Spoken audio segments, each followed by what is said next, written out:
నమస్కారం సిసి న్యూస్కు స్వాగతం. నా పేరు రహీం. ముందుగా హెడ్లైన్స్. ప్రజల అవసరాలు, ప్రభుత్వ పథకాల అమలుకు ఇబ్బంది లేకుండా సచివాలయ సిబ్బందిని వినియోగించుకోండి. ఆయా శాఖల అధికారులకు ఆదేశాలు ఇచ్చిన మాజీ మంత్రి ప్రత్తిపాటి.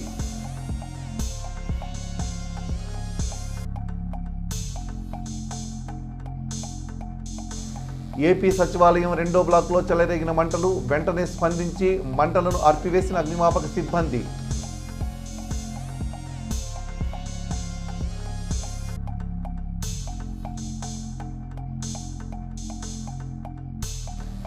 వేసవి నీటి ఎద్దడికి ప్రత్యేక చర్యలు వెల్లడించిన జిల్లా కలెక్టర్ అరుణ్ బాబు.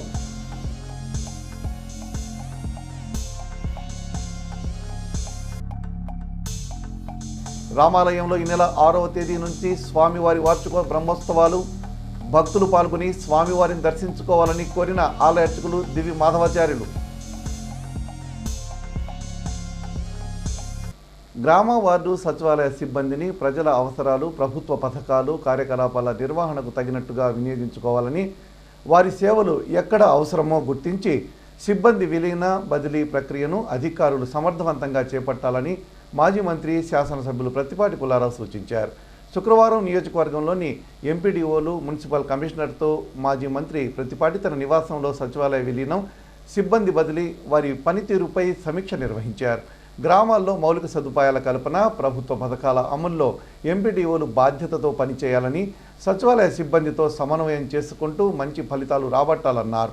ప్రభుత్వ పథకాలు, కార్యక్రమాల అమల్లో ఎలాంటి తప్పులు జరగడానికి వీల్లేదని, ప్రజల సంతృప్తి స్థాయి పెంచేలా క్షేత్రస్థాయి సిబ్బంది పూర్తిగా పనిచేయాలని ప్రత్తిపాటి స్పష్టం చేశారు. ప్రజలకు ఇబ్బందులు లేకుండా పాలన ఉండాలని, అభివృద్ధి పనుల్లో వేగం పెంచాలని ఆయన తెలిపారు. గత ప్రభుత్వం సచివాలయ వాలంటీర్ల వ్యవస్థను కేవలం కొన్ని కార్యక్రమాలకే మొక్కుబడిగా వినియోగించిందని, కూటమి ప్రభుత్వం ప్రజలు మెచ్చేలా, వారికి అందుబాటులో ఉండేలా సచివాలయ సిబ్బందితో పనిచేయిస్తుందన్నారు. జనాభా ప్రాతిపదికన సిబ్బంది వినియోగం ఉండాలని, సచివాలయ విలీనం, సిబ్బంది బదిలీ ప్రక్రియ అంతా నిబంధనల ప్రకారమే జరగాలని, చిన్న తప్పుకు కూడా స్థానం లేకుండా పారదర్శకంగా పనిచేయాలని ప్రత్తిపాటి ఎంపీడీఓలు, మున్సిపల్ కమిషనర్లను ఆదేశించారు. సమావేశంలో నియోజకవర్గంలోని పట్టణ, 3 మండలాల అధ్యక్ష కార్యదర్శులు జువాజీ మదన్మోహన్, బండారుపల్లి సత్యనారాయణ, కామినేని సాయిబాబు, పఠాన్ సమద్ ఖాన్, మద్దుమాల రవి, మున్సిపల్ కమిషనర్ శ్రీపతి శ్రీహరి, ఎంపీడీఓలు, కూటమి పార్టీల నాయకులు పాల్గొన్నారు. పల్నాడు జిల్లాలో ఉపాధి హామీ పనుల్లో పంచ ప్రాధాన్యతలను అమలు చేయనున్నట్లు కలెక్టర్ అరుణ్ బాబు తెలిపారు. ఈ మేరకు ఆయన మీడియాతో మాట్లాడుతూ, పశువులకు నీటి తొట్టెలు, చెరువులను బాగు చేసుకోవడం, సాగర్ కాలువలను శుభ్రపరచడం, ఫామ్ ఫండ్స్ కూలీలకు కనీసం 300 రూపాయల వేతనం అమలు చేస్తామన్నారు. కూలీలు అందరికీ ఖచ్చితంగా 100 రోజుల పనులు కల్పిస్తామని కలెక్టర్ అరుణ్ బాబు తెలిపారు. రాబోయే 3 నెలల్లో, అంటే మనకి ఏప్రిల్, మే, జూన్ ఈ 3 నెలల్లో ఎన్ఆర్జీఎస్ కింద ఒక 5 ప్రయారిటీ వర్క్స్ కింద తీసుకుంటున్నాము. ఈ 5 ఏంటంటే వీటికి పంచ ప్రాధాన్యతలను పేరు పెట్టారు.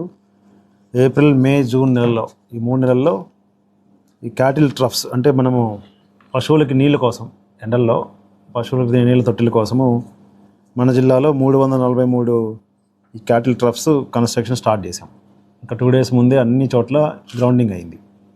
సో 343 ఒక 10 to 15 డేస్లో కంప్లీట్ చేస్తాము. అలాగే ఎంఐ ట్యాంక్స్ రిస్టరేషన్, మనకి జూన్ తర్వాత వర్షాలు వచ్చే అవకాశం ఉంది కాబట్టి ఉన్నటువంటి చెరువుల్ని రిస్టరేషన్ చేసుకోవడము, 284 చెరువుల్ని రిస్టరేషన్ కింద చేయబోతున్నాము. అలాగే కెనాల్స్, ఛానల్స్ డీసిల్టేషన్ ఈ సమ్మర్లోనే చేయాలి కాబట్టి సుమారుగా 6253 కిలోమీటర్లు మన జిల్లాలో ఈ 3 నెలల్లో చేయడానికి టార్గెట్ పెట్టుకున్నాము. ఫామ్ పాండ్స్ 6500 మనము ఈ 3 నెలల్లో చేయాలి. ఇప్పటి వరకు ఒక 1100 గ్రౌండ్ చేసాం. ఇంకా ఏప్రిల్, మే కల్లా మొత్తం గ్రౌండ్ అవుతాయి. జూన్ ఎండ్ కల్లా మొత్తం కంప్లీట్ అయిపోతాయి. అట్లాగే ఈసారి మనం పెట్టుకున్న ఇంకో టార్గెట్ వేజ్ రేట్. మన దగ్గర ఏమవుతుందంటే 280 రూపీస్, 290 రూపీస్ వరకే వేజ్ వస్తుంది. కొన్ని చోట్ల 230 రూపీస్, 240 కూడా వస్తుంది. యావరేజ్గా చూస్తే జిల్లాలో బాగానే వస్తుంది, కానీ కొన్ని ప్రాంతాల్లో తక్కువ వేజ్ రేట్ వస్తుంది, కొన్ని ప్రాంతాల్లో ఎక్కువ వస్తుంది. సో దీన్ని 300 రూపాయలకి కంటే మించి వచ్చేటట్టుగా వాళ్ళకి వర్క్స్ కల్పించారు. ఏపీ సచివాలయం 2వ బ్లాక్లో మంటలు చెలరేగాయి. బ్యాటరీలు ఉంచే ప్రాంతంలో ప్రమాదం జరిగింది. వెంటనే స్పందించిన సిబ్బంది ఫైర్ సిబ్బందికి సమాచారం ఇచ్చారు. హుటాహుటిన వారు ఘటనా స్థలానికి చేరుకొని మంటలను ఆర్పివేశారు. అగ్నిమాపక సిబ్బంది ప్రమాదానికి గల కారణాలపై భద్రతా సిబ్బంది దర్యాప్తు చేస్తున్నారు. రెండో బ్లాక్లోని డిప్యూటీ సీఎం పవన్ కళ్యాణ్, ఆర్థిక మంత్రి పయ్యావుల కేశవ్, పౌర సరఫరాల శాఖ మంత్రి నాదెళ్ల మనోహర్, టూరిజం మంత్రి గందుల దుర్గేష్, దేవాదాయ శాఖ మంత్రి ఆనం రామనారాయణ రెడ్డి, మున్సిపల్ శాఖ మంత్రి నారాయణ, హోంమంత్రి వంగలపూడి అనిత పేషీలు ఆ బ్లాక్లోనే ఉన్నాయి. తెల్లవారుజామున అగ్ని ప్రమాదం జరగడంతో సిబ్బంది ఎవరు కార్యాలయం లోపల లేరని తెలుస్తుంది. ఈ సంఘటనకు సిబ్బంది పూర్తి వివరాలు తెలియాల్సి ఉంది.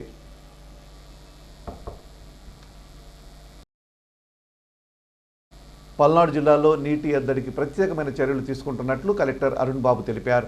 ఆయన మీడియాతో మాట్లాడుతూ 7 చెరువులు 50% లోపు, 32 చెరువులు 70% లోపు ఉన్నట్లు తెలిపారు. వాటిని ఎన్ఎస్పీ కాలువల ద్వారా వచ్చే నీటితో నింపుతున్నట్లు చెప్పారు. బొల్లాపల్లి మండలంలో నీటి ఎద్దడి సమస్యను అధిగమించేందుకు ప్రభుత్వం ప్రత్యేక కార్యక్రమాలు అమలు చేస్తుందన్నారు. 50% ఉన్నటువంటి వాటర్ లెవెల్స్ ఉన్నటువంటి చెరువులు 7 ఉన్నాయి. 50 to 75% 52 ఉన్నాయి. మిగతావి మోర్ దాన్ 75% ఉన్నాయి. మన ప్రయారిటీ ఇప్పుడు డ్రింకింగ్ వాటర్ ఈ సమ్మర్లో ఈ 25 to 50% ఉన్నటువంటి 7 చెరువులు, అలాగే 50 to 75% లెవెల్లో ఉన్నటువంటి మిగిలిన 32 చెరువులు. సో దీనికి సంబంధించి ఎన్ఎస్పీ వాటర్ మనకి డ్రింకింగ్ వాటర్కి స్పెషల్గా రిలీజ్ చేస్తారు. చేసినప్పుడు ఈ ఏమైతే వాటర్ లెవెల్స్ తక్కువ ఉన్నాయో రాబోయే 3 నెలల్లో సరిపోదు అనుకున్నటువంటి చెరువులన్నీ కూడా నింపే కార్యక్రమం చేయబోతున్నాం. ఇప్పుడిప్పుడే కొన్ని ప్రాంతాల్లో ఈ స్కేర్సిటీ స్టార్ట్ అవుతూ ఉంది. బొల్లాపల్లి చూసుకుంటే మనకి ఆల్రెడీ డ్రింకింగ్ వాటర్ సమస్య స్టార్ట్ అయింది. మనం ట్రాన్స్పోర్టేషన్ అక్కడ 16 తండాల్లో చేస్తున్నాం ఆల్రెడీ. మనకున్నటువంటి హైయెస్ట్గా ప్రాబ్లమాటిక్ మండలాలు వెల్దుర్తి, బొల్లాపల్లి ఇలాంటి చోట్ల డ్రింకింగ్ వాటర్ సమస్యలు ఎక్కువ ఉంటాయి. పర్టికులర్గా బొల్లాపల్లి ప్రతి సంవత్సరం వస్తూ ఉంటుంది మనకి. ఇక్కడ ఉన్న సమస్య ఏంటంటే గ్రౌండ్ వాటర్ లెవెల్స్ చూసుకుంటే టేబుల్స్ కూడా 34 మీటర్, 33 మీటర్, వెల్దుర్తి అయితే 30 మీటర్ లోపల ఉంటాయి వాటర్. అంటే వాటర్ అవైలబిలిటీ కూడా తక్కువ ఉంటుంది. సో ఈ సమ్మర్కి అయితే మనం యాక్షన్ ప్లాన్ ఇలా తయారు చేసాము. దీంట్లో ఒక 4 రకాలుగా ఉంటుంది. ఉన్నటువంటి సోర్స్ని రెజ్యూనేట్ చేసుకోవడం, అంటే సోర్స్ని ప్రాబ్లం ఏదైనా ఉంటే రెక్టిఫై చేసుకోవడము, రిపేర్స్ ఉంటే చేసుకోవడము, ప్రైవేట్ సోర్స్ ఐడెంటిఫై చేసుకోవడం. మనకున్న సోర్స్ ఎండిపోతే లోకల్గా ఫార్మర్స్ దగ్గర సోర్స్ని ఐడెంటిఫై చేసి వాళ్ళకి రెంట్ బేస్ చేసి వాటర్ సప్లై చేయించడం, స్కీమ్స్ ఏమైనా మైనర్ రిపేర్స్ ఉంటే చేసుకోవడము. అట్లాగే కొత్తగా ఇంకా ఏది స్కోప్ లేనప్పుడు మనం ట్రాన్స్పోర్టేషన్కి వెళ్తాం. ట్రాన్స్పోర్టేషన్ అనేది లాస్ట్ ప్రయారిటీ. చిలకలూరిపేట పట్టణంలో 2024-25 మార్చి 31 నాటికి 9.94 కోట్ల రూపాయల పన్ను వసూలు చేశామని పురపాలక సంఘ ఆర్ఓ సుబ్బారావు తెలిపారు. ఈ మేరకు ఆయన సీసీ న్యూస్తో మాట్లాడుతూ మాజీ మంత్రి, స్థానిక శాసనసభ్యులు ప్రత్తిపాటి పుల్లారావు మున్సిపాలిటీకి ఆదాయ వనరులు పెంచాలన్న ఆదేశాలతో పన్నులు వసూలు చేయగలిగామన్నారు. మొండి బకాయిదారులు పన్ను చెల్లించలేల వారిపై లీగల్ చర్యలు తీసుకుంటామన్నారు. ఏప్రిల్, మే నెలల్లో మిగిలిన బకాయిలు లోన్ అదాలత్లో పెట్టి వసూలు చేస్తామన్నారు. నమస్కారం అండి. చిలకలూరిపేట పట్టణ ప్రజలకు అందరికీ నమస్కారం. నా పేరు సుబ్బారావు, రెవెన్యూ ఆఫీసర్, చిలకలూరిపేట పురపాలక సంఘం. మనము ఈ ఆర్థిక సంవత్సరం అనగా 2020-24-25 సంవత్సరంలో మార్చి 31 నాటికి దాదాపు 9,94,00,000 పన్ను వసూలు చేయగలిగాము. మన టార్గెట్ 13 కోట్లు అయితే దాంట్లో 9,94,00,000 వసూలు చేసుకోగలిగాము. దీనికి ప్రత్యేకంగా అభినందించాల్సిన విషయము మన ఎమ్మెల్యే గారు, గౌరవ ఎమ్మెల్యే గారు శ్రీ ప్రత్తిపాటి పుల్లారావు గారు పురపాలక సంఘానికి ఆదాయ వనరులు పెంచాలని చెప్పి ఆయన ఆదేశాల మేరకు, అలాగే చైర్పర్సన్ గారు, వార్డు మెంబర్ల యొక్క సహాయ సహకారాలతో, మరి ముఖ్యంగా మా మున్సిపల్ కమిషనర్ గారి యొక్క దిశానిర్దేశాల ప్రకారంగా సచివాలయ సిబ్బంది, అవుట్సోర్సింగ్ సిబ్బంది, రెవెన్యూ ఇన్స్పెక్టర్లు అందరం కలిసి సమిష్టిగా ఎప్పుడూ లేని విధంగా 4 కోట్ల అదనపు ఆదాయము, మొత్తం 9,94,00,000 పన్ను వసూలు చేయగలిగాము. పట్టణ ప్రజలు మొండి బకాయిలు ఉన్నవాళ్ళు, రెగ్యులర్గా కట్టేవాళ్ళు కూడా మేము చెప్పింది అర్థం చేసుకొని సకాలంలో పన్నులు చెల్లించిన అందరికి కూడా పురపాలక సంఘం తరఫున ధన్యవాదాలు తెలియజేస్తున్నాము. ఇందులో భాగంగా వాటర్ ట్యాక్స్ కానీ, ఖాళీ స్థలాల పన్నులు కానీ ప్రభుత్వం వారు ఇచ్చిన 50% రాయితీ కూడా తీసుకొని మొండి బకాయిదారులు కూడా చెల్లించినందుకు వారికి కూడా ధన్యవాదాలు తెలియజేస్తున్నాము.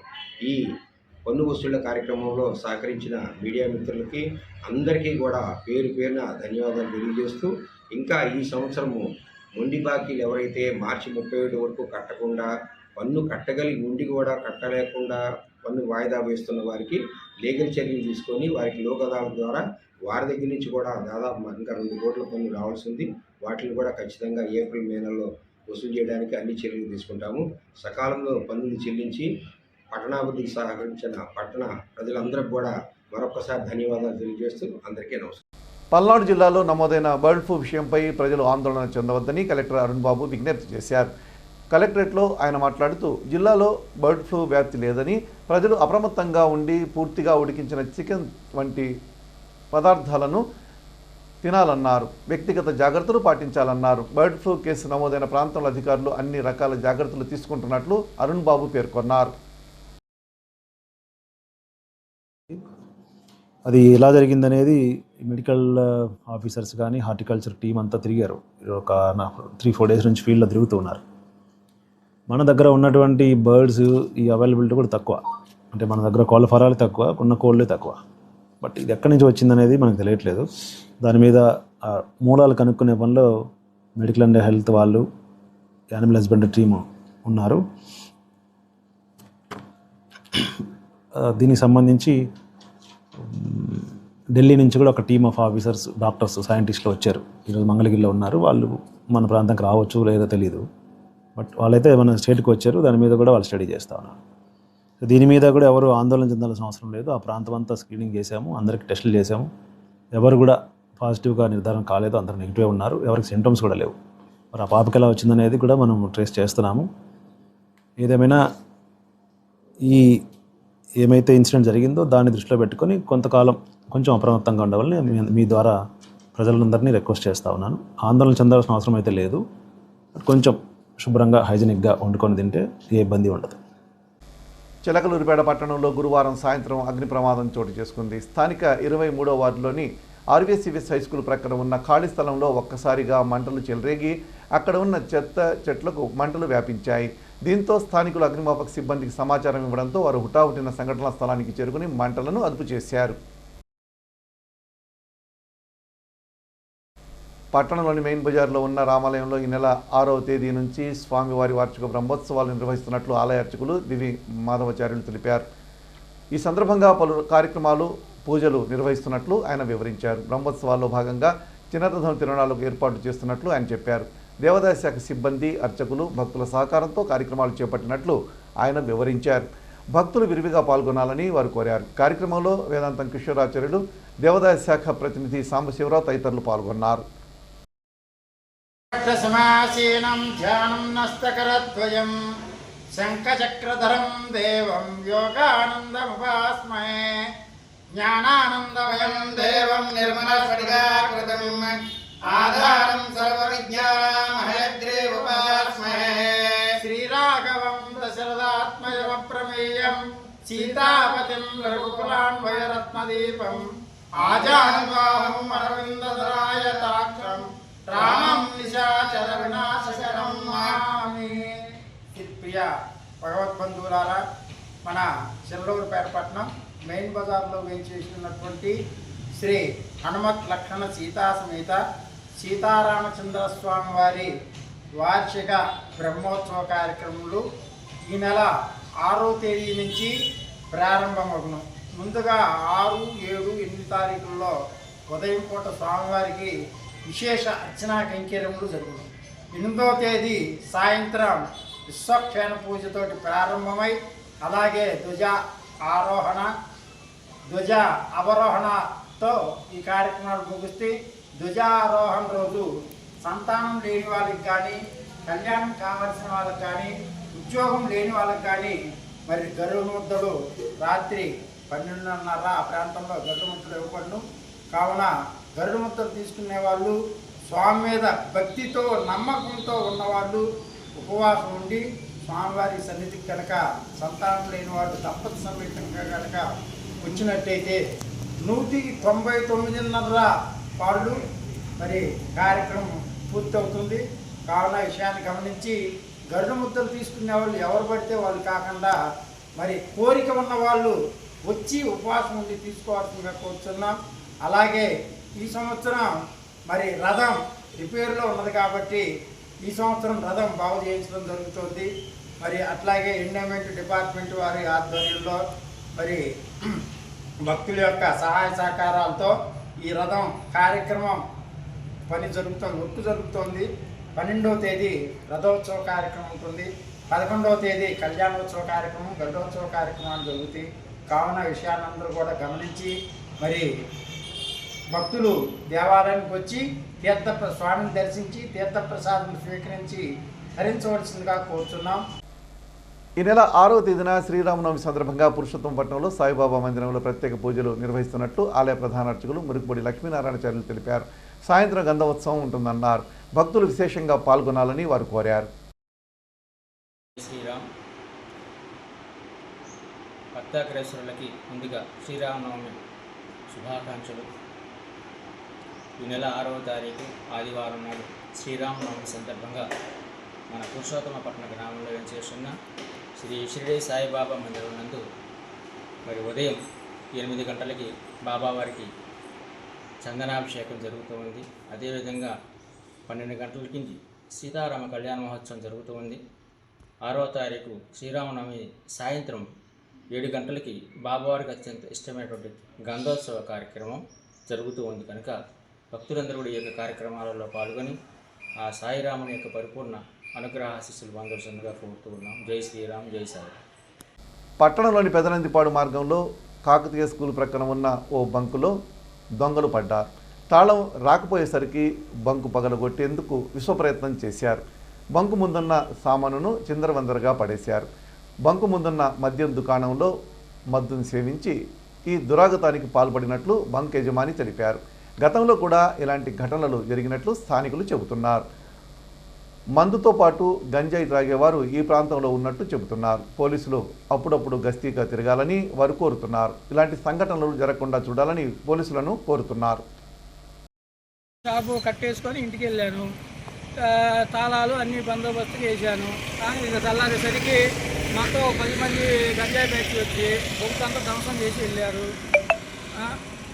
ఇట్లాగా 3వసారి చేయటం ఇది. కొట్టు మొత్తం నష్టపరిచి సిక్కిని ఎలా దోసుకొని పోయారు. ప్రభుత్వ లక్ష్యాలకు అనుగుణంగా ప్రతి ఒక్కరూ పనిచేయాలని జిల్లా పంచాయతీ అధికారి భాస్కర్ రెడ్డి పంచాయతీ కార్యదర్శులకు సూచించారు. మండలంలో పలు గ్రామాల్లో ఆయన పర్యటించారు. ముందుగా బుక్కాపురం డిపిఓ గ్రామంలో చెత్త సేకరణ, పారిశుధ్య నిర్వహణపై ఆరా తీశారు. గ్రామస్తులు ఆయన దృష్టికి పలు సమస్యలు తీసుకురాగా పంచాయతీ కార్యదర్శిపై ఆగ్రహం వ్యక్తం చేశారు. రోడ్ల వెంట చెత్త కుప్పలు ఉండటాన్ని గమనించిన డిపిఓ గ్రామ పంచాయతీ కార్యదర్శికి మెమో జారీ చేశారు. ఇకనైనా గ్రామాల్లో పరిస్థితిని చక్కదిద్దాలని ఆయన పంచాయతీ కార్యదర్శిని ఆదేశించారు. అనంతరం ఎండుగుంపాలెం గ్రామానికి చేరుకుని ఘన వ్యర్థాల నిర్వహణ కేంద్రాన్ని సందర్శించి నిర్వహణ లోపంపై తన అసంతృప్తిని వ్యక్తం చేశారు. సదరు గ్రామ పంచాయతీ కార్యదర్శికి కూడా మెమో జారీ చేశారు. ఆ తర్వాత జంగాలపల్లి గ్రామాన్ని సందర్శించి అక్కడి పారిశుధ్య నిర్వహణను పరిశీలించారు. జంగాలపల్లిలో సంయుక్త చివరి దశకు చేరుకోవడంలో అక్కడ కార్యదర్శికి పలు సూచనలు చేశారు. చివరిగా మండల కేంద్రం నాదిరెళ్ల చేరుకున్న డిపిఓ మండల పరిధిలోని కార్యదర్శులతో పలు అంశాలపై సమీక్షా సమావేశం జరిపారు. అన్ని గ్రామాల్లో చెత్త సేకరణ ప్రక్రియను సమర్థవంతంగా నిర్వహించాలని, పారిశుధ్య నిర్వహణపై ఐవీఆర్ఎస్ ఫోన్ కాల్స్ వస్తున్నందున ప్రజల నుండి మంచి స్పందన లభించేలా అందరూ కృషి చేయాలని ఆయన కోరారు. ఇంటి పన్నులు సకాలంలో వసూలు చేసి 100% సాధించాలన్నారు. ఇక నుండి అన్ని గ్రామాల్లో 22 అడుగుల వెడల్పు రోడ్లు ఉండేలా ప్రణాళికలు రూపొందించుకోవాలని సూచించారు. ఈ పర్యటనలో ఈఓపీఆర్డీ నిర్మల లక్ష్మీకుమారి, పంచాయతీ కార్యదర్శులు, సిబ్బంది పాల్గొన్నారు. CC న్యూస్ ఇంతటితో సమాప్తం. తిరిగి మరో బులెటిన్లో మళ్ళీ కలుద్దాం. అంతవరకు సెలవు. నమస్కారం.